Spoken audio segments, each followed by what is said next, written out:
उनकी मैं तबीयत है बीबी दर्द हाल सुनाओ ठीक है ये परेशानियां क्या है नहीं बीबी हुन मन कोई परेशानी नहीं पखाना काले रंग दा आंदा है चिट्टे रंग दा आंदा है या पीले रंग दा पीले रंग तोड़े टेस्ट कराए से जिले उत्थे कोठी ते आया वे उदे ते ओले तोड़ी सफेद प्लेटां घट गईयां ओदी वजह तो शुगर वधी आई जिगर थोड़ा कमजोर है आज ये रिपोर्ट कराए से असल दी खैर है ऑक्सीजन बिल्कुल बेहतर आ रही है उनको पसीना कितना आया बुखार तो ठीक है ये बोतल लगने तो बाद ठीक हुक्का शरीर खत्म सुबह कितनी खुराक खाते दोपहर में शाम को रोटी है खाते हैं एडी सारी मुझे भूख लग गई तो भूख लगा ठीक सेब नहीं खाती केड़ी चीज तला बोंदी सलोने दे मिठे दी मिठे में सही चंगा नहीं लगता आगे ये सब ये सोचने दिए बहुत मेरे पास तो जैसे मैं कर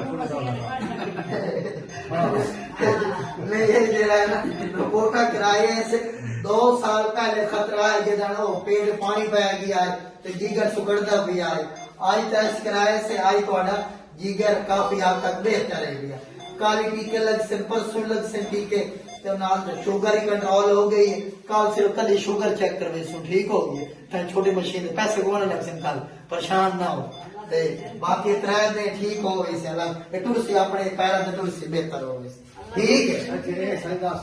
जी बस पुत्र ठीक है ताकत ओ मैं लिख के देना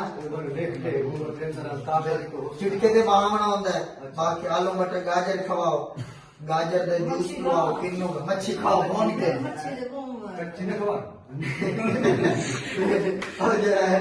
और जरा मच्छी भौन के खवाओ या यखनी टाइप मछली तला भौन के मच्छी खाओ मतलब कोई जिगर वास्ते ही एक टेक अगर काजू है मूंगफली देला तो जिगर वास्ते एक टेक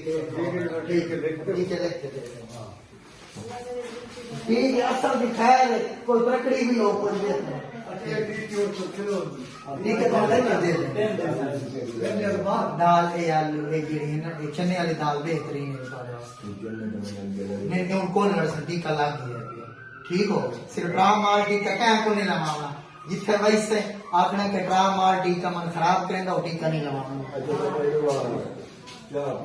चाह पीवो 4 कप पीवो 5 कप पीवो कोई हानि नहीं